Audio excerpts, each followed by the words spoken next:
Bom dia, meus amados. Nós estamos aqui com o segundo e último dia de leitura do livro de Miqueias, né? Um dos profetas menores. Nós vimos ontem ele trazendo uma mensagem de juízo, né, contra os falsos profetas, contra os falsos sacerdotes. Ele traz uma palavra também de esperança, falando do chamado dos gentios. Ele vai falando do céu, vai falando desse tempo de glória. E quando nós chegamos no capítulo 5, que ele ainda começa ali no verso 1 falando sobre juízo, falando que eles iam ferir a face do rei de Israel, nós já começamos aqui a partir do verso 2 uma palavra maravilhosa profetizando a vinda do Messias.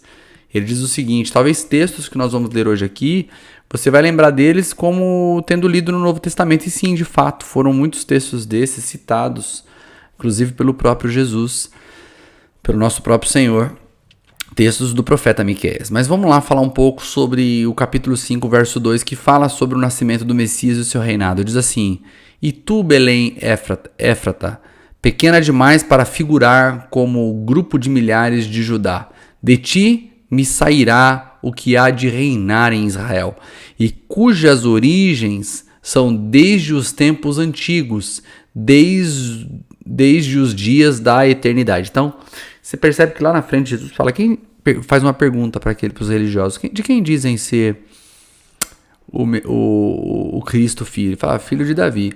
E aí ele cita o Salmo. O salmista diz assim: então por que Davi disse o meu Senhor ao meu Senhor, assenta-te até que eu coloque os seus inimigos debaixo dos seus pés? Então, como Davi chama ele de Senhor, sendo que vocês estão dizendo que ele é filho de Davi? E aí deixa aquela incógnita. E agora a gente vê aqui na profecia de Miqueias que ele está falando do Cristo como alguém que tem uma origem não presa aos homens, mas de dias desde a eternidade. Está falando que a origem de Cristo transpassa o tempo, ela vem da eternidade.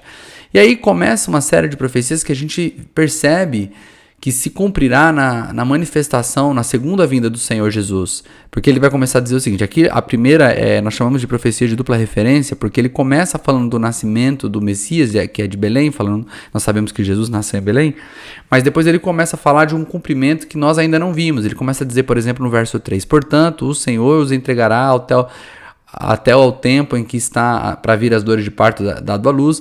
Então o restante dos seus irmãos voltará aos filhos de Israel.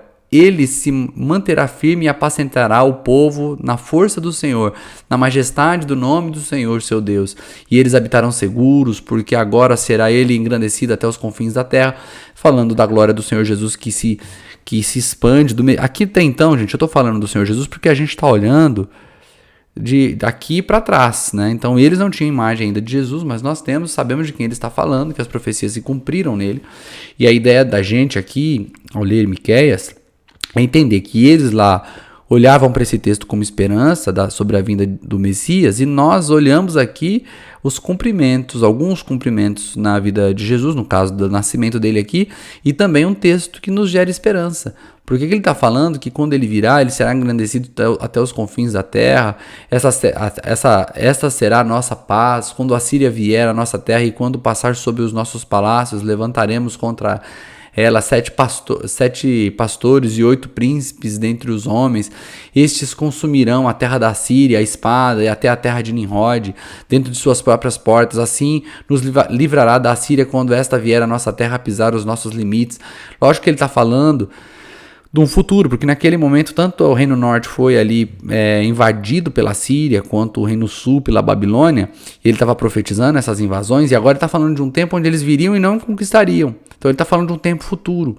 E se você vai perceber que ele continua falando só, por exemplo, o verso 8 ele vai dizer: o restante de Jacó estará entre as nações, no meio de muitos povos, como um leão entre os animais das selvas, como um leãozinho entre os rebanhos de ovelhas, o qual se passar as pisará e despedaçará, sem que haja quem as livre. A tua mão se exaltará sobre os teus adversários. Então está dizendo de um Israel espalhado pelo mundo, mas forte, não escravo.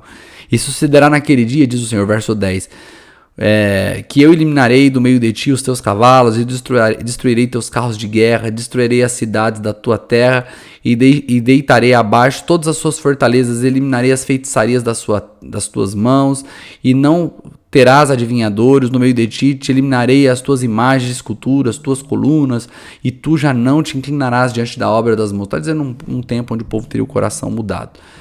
Quando ele entra no capítulo 6, aqui ele começa a falar sobre justiça social.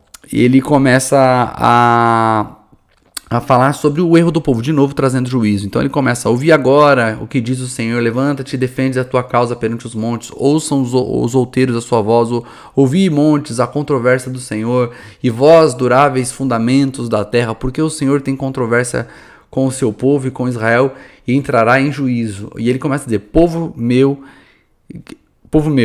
que te tenho feito? Olha que interessante, tá? O que eu fiz de mal para vocês?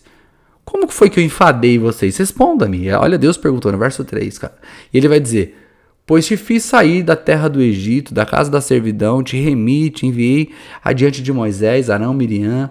Povo meu, lembra-te que agora do que maquiou Balaque, rei de Moabe, e do que respondeu Balaão, filho de Beor, e do que aconteceu desde Sitim até Gilgal, para que conheças os atos de justiça do Senhor.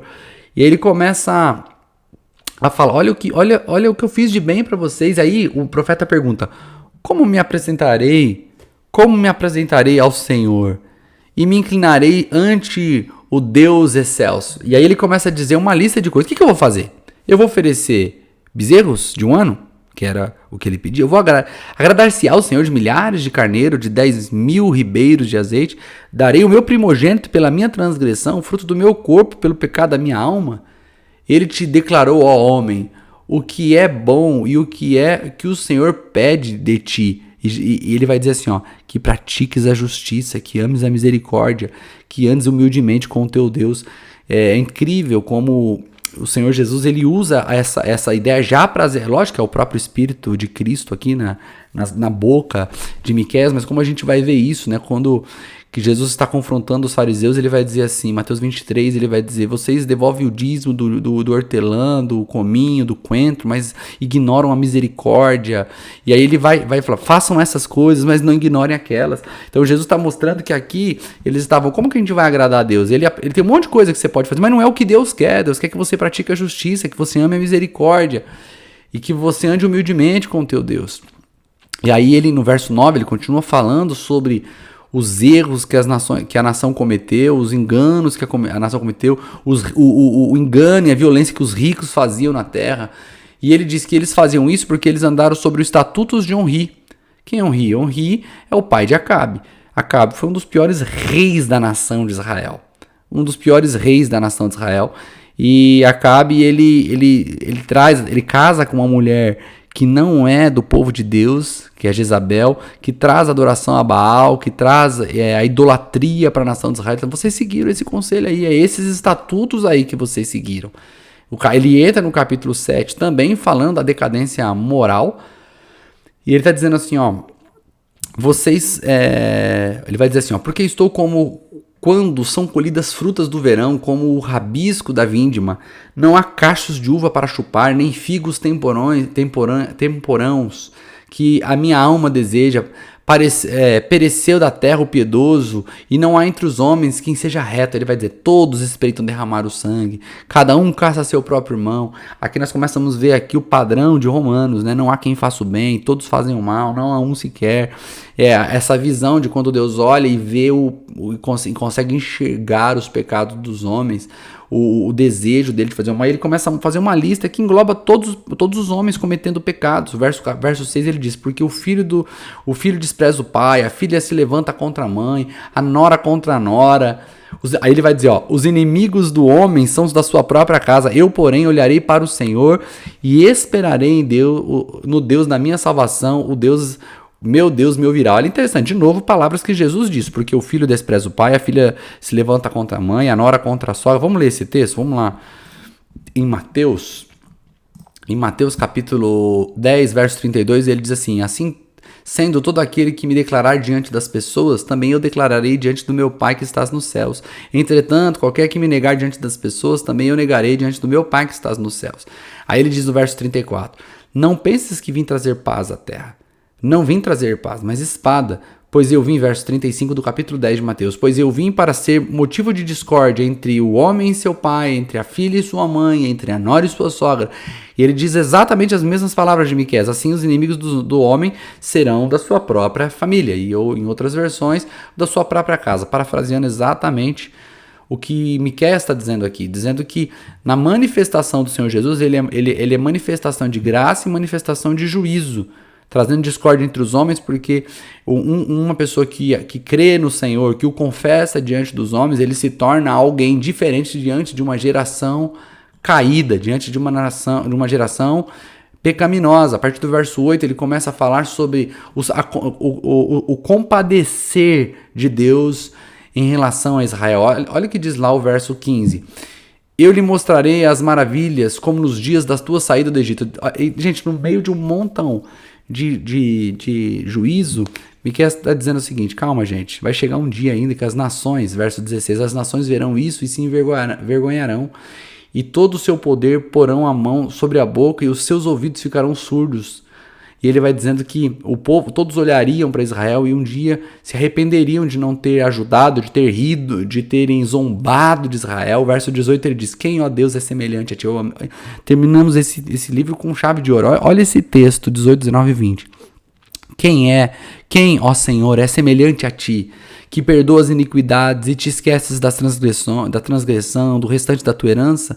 O Senhor não retém a sua ira para sempre, porque tem prazer na misericórdia. Tornará a ter compaixão de nós, pisará aos pés da nossa iniquidade e lançará todos os nossos pecados nas profundezas do mar. Mostrarás a Jacó a fidelidade e a Abraão a misericórdia, aos quais juraste aos nossos pais desde os dias antigos. Ele está dizendo: o Senhor que joga os nossos pecados na profundeza do mar. E alguém disse que ele coloca uma plaquinha lá dizendo: aqui é proibido pescar. Queridos, que Deus te abençoe e que você se mantenha firme nas promessas do Senhor. Aqui nós vimos um profeta que traz juízo, mas Deus trouxe através da boca dele palavras que ressoam no nosso espírito de maneira tão bondosa, tão maravilhosa, mostrando que até a própria ira de Deus é uma manifestação do seu amor, dando ao homem possibilidade de arrependimento. Que Deus te abençoe e que você tenha um lindo dia.